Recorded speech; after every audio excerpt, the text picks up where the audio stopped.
எல்லாம் எடுத்து சென்று நாம் ஒரு மாற்றத்தை உருவாக்குவோம், ஒரு நிச்சயமாக ஒரு புரட்சியை நாம் ஏற்படுத்துவோம் என்று. நிச்சயமாக அந்த புரட்சி உங்களால் முடியும், உங்களால் மட்டும்தான் முடியும், குறிப்பாக பெண்களால் முடியும்.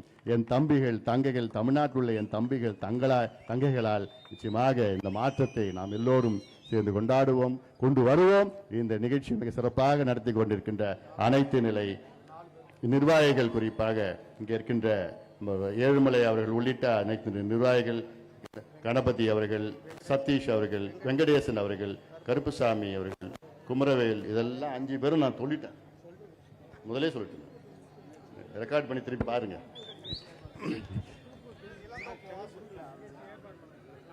நான் போட்டேன்.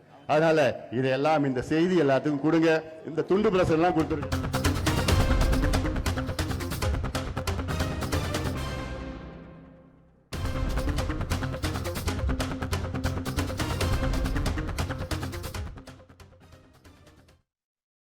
மாவட்டம் சேர்ந்து பார்த்தா கிட்டத்தட்ட 3800 ஏரிகள் அப்ப இருந்த காலத்துல இருந்து. இப்ப செங்கல்பட்டு மாவட்டம் பிரிச்சுட்டாங்க. இந்த மாவட்டத்தில் இந்த 2 மாவட்டம் செங்கல்பட்டு காஞ்சிபுரம் மாவட்டத்தில் கிட்டத்தட்ட எவ்வளவு 2800 ஏரிகள் இருக்கு இருந்தது ஒரு காலத்துல இருந்து. காஞ்சிபுரம் மாவட்டத்தில் கிட்டத்தட்ட எவ்வளவு 2800 ஏரிகள் இருக்கு இருந்தது ஒரு காலத்துல இருந்தது. இப்போ வெறும் 900 ஏரிகள் தான் 2 மாவட்டத்தையும் சேர்த்து. மீதி ஏரிகள்லாம் காணல. எங்க போச்சு ஏரி? செங்கல்பட்டு கலெக்டர் ஆஃபீஸ் எங்க கட்டியிருக்காங்க? ஏரியில தான் கட்டியிருக்கிறாங்க.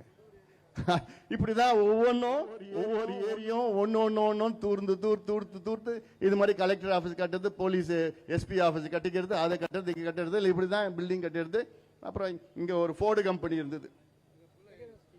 ஏரி எவ்வளவு பெரிய 400 ஏக்கர் ஏரி அந்த காலத்துல வரப்ப பார்த்தா முழுக்க ஏரி.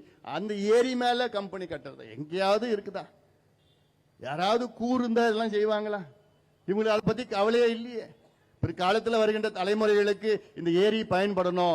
ஏரியில தண்ணி இருந்ததுன்னா நிலத்தடி நீர் அதிகமாகும். நிலத்தடி நீர் அதிகமாயிடுச்சுன்னா உங்க கிணத்துலயும் போர்லயும் தண்ணி அதிகமாகும். இல்ல இந்த பாலாறு போயிட்டு இருக்குங்க, பாலாத்துல 5 கிலோமீட்டர் ஒரு தடுப்பணை கட்டணும்னு முதல் சொன்னது எங்களுடைய மருத்துவர் ஐயா அவர்கள் சொன்னாரு. பாட்டாளி மக்கட்சி சொன்னது. எத்தனை போராட்டம் நாங்க நடத்தணும், அதுக்கு எத்தனை போராட்டம் நடத்தணும். தொடர்ந்து பாலாற்றை காப்போம் என்று 2 நாள் பயணம் மேற்கொண்டேன். தெருவா வீடு விடா அது போய் துண்டு பிரசுரம் கொடுத்தேன். நான் பல போராட்டங்கள் பண்ணதுக்கு பிறகுதான் இன்னைக்கு 3 கட்டியிருக்கிறாங்க. 3 கட்டியிருக்கிறாங்க கடந்த ஆட்சி காலத்தில். இந்த ஆட்சியில் 1 கூட கட்டல. அதனால இதெல்லாம் நீங்கள் மக்கள் சிந்தியுங்கள்.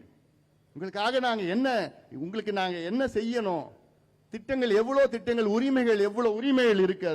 இதுல 10 உரிமைகளை நாங்க சொல்லியிருக்கிறோம். அதாவது சமூக நீதிக்கான உரிமை, வன்முறை இல்லா வாழ்வுக்கான மகளிர் உரிமை. அதாவது உங்க வாழ்க்கையே அமைதியா மகிழ்ச்சியா, பெண்களுடைய வாழ்க்கை அமைதியா மகிழ்ச்சியா ஆனந்தமா சுகமான வாழ்க்கை பெண்களுக்கு இருக்கணும். இதுதான் உரிமை இருக்கு. எதுல இருக்கு?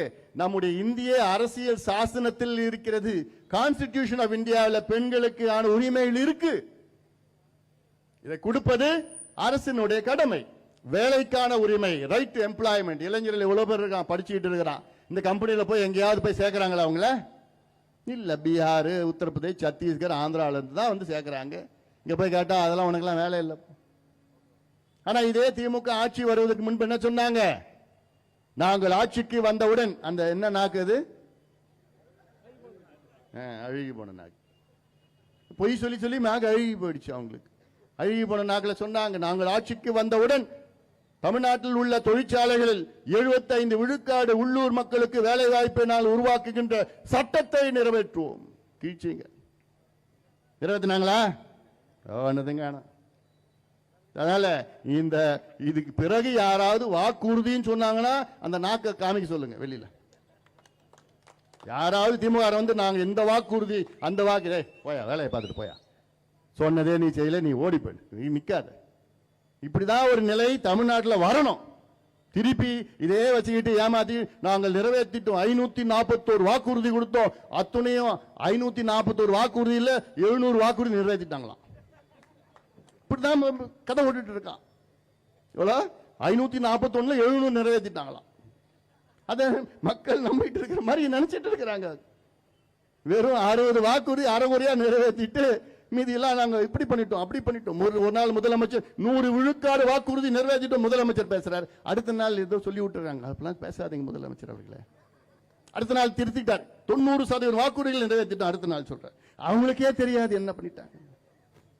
நிறைவேற்ற முடியாது, அவங்களால நிறைவேற்ற முடியல, அவங்களால பண்ண முடியாது. வெத்து வாக்குறுதிகள், அதெல்லாம் பொய். அதெல்லாம் அடுத்தது விவசாயம் மற்றும் உணவுக்கான உரிமை, right to farming, right to food. நான் விவசாயி செய்கின்ற அந்த சூழலை தமிழ்நாட்டில் அரசு உருவாக்க வேண்டும். என்னுடைய விளைச்சலுக்கு நீ விலை நிர்ணயம் செய். அதுக்கு தான் நீ விவசாயிகளை மரியாதை கொடுக்கறதுன்னா, நான் விளைச்சல் நான் ரொம்ப கஷ்டப்பட்டு ராப்பகலையும் மழையிலையும் வெயிலையும் வேலை செஞ்சு ஒரு பயிரை உற்பத்தி பண்றேன்னா அதுக்கு நீ மரியாதை கொடுத்து அதற்கு விலை நிர்ணயம் செய். அந்த மரியாதை கொடுக்க துப்பு கிடையாது உனக்குலாம். எதுக்கு உனக்கு ஆட்சி? நாங்க கேட்கறதுன்னா விவசாயிகள் நெல்லுக்கு ஒரு குவிண்டாலுக்கு 3500 ரூபாய் கொடுங்க, கரும்பு ஒரு டன்னுக்கு 5000 ரூபாய் கொடுங்க, மற்ற எல்லாத்துக்கும் விலை நிர்ணயம் செய். தடுப்பணை பாலாத்துல தடுப்பணை கட்டுங்க. நான் இன்னொன்று சொல்லணும், இந்த மாநாடு நம்ம நடத்தணும் இல்ல சமீபத்தில்,